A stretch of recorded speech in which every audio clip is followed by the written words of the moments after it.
గత 5 ఏళ్లుగా పుర చైర్పర్సన్గా మీ ఆశీర్వాద బలంతో ఎన్నికై చౌటుప్పల పట్టణాన్ని మీ అందరి సహకారం, తోడ్పాటు, స్ఫూర్తితోటి రాజకీయాలకు అతీతంగా, కులాలు మతాలకు అతీతంగా పట్టణాన్ని అన్ని రంగాల్లో అభివృద్ధి పరిచేందుకు ప్రయత్నించడం జరిగింది.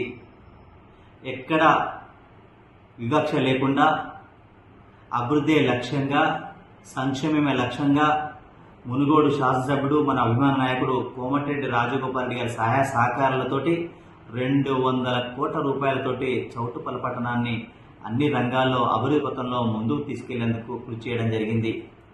కరోనా వచ్చినా ప్రజల మధ్యనే ఉన్నా, వరదలు వచ్చినా ప్రజల మధ్యనే ఉన్నా, ప్రతినిత్యం ప్రజల మధ్యనే ఉన్నా, ఏ అవసరం వచ్చినా ఏ సమస్య వచ్చినా కూడా తప్పకుండా నా వంతుగా ప్రయత్నం చేసి మీకు సహకారం అందించే విధంగా ప్రయత్నం చేయడం జరిగిందని కూడా తెలియజేస్తా ఉన్నాను.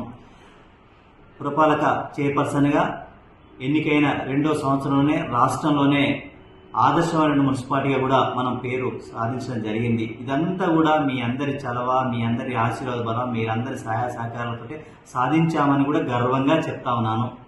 అదేవిధంగా పాలకవర్గం కావచ్చు, అధికారులు, అనధికారులు, ఉన్నతాధికారులు అందరి తోడ్పాటుతోటే ఈరోజు విజయవంతంగా 5 సంవత్సరాల్లో అనేక రంగాల్లో అభివృద్ధి పథంలో ముందుకు తీసుకెళ్లామని కూడా విశ్వసిస్తా ఉన్నాను. భవిష్యత్తులో చౌటుప్పల పట్టణ పుర చైర్పర్సన్గా, మొట్టమొదటి చైర్పర్సన్గా కోరుకునేది ఏంటంటే చౌటుప్పల అనే పట్టణం రాబోయే కాలంలో తెలంగాణ రాష్ట్రంలోనే ఆదర్శంగా నిలవాలని మనస్ఫూర్తిగా ఆకాంక్షిస్తా ఉన్నాను. ఏదేమైనా మీ ఆశీర్వాదం, మీ అండదండలు, మీ స్ఫూర్తి ఎప్పటికీ నేను అర్థిస్తూ సెలవు తీసుకుంటా ఉన్నాను. నమస్కారం.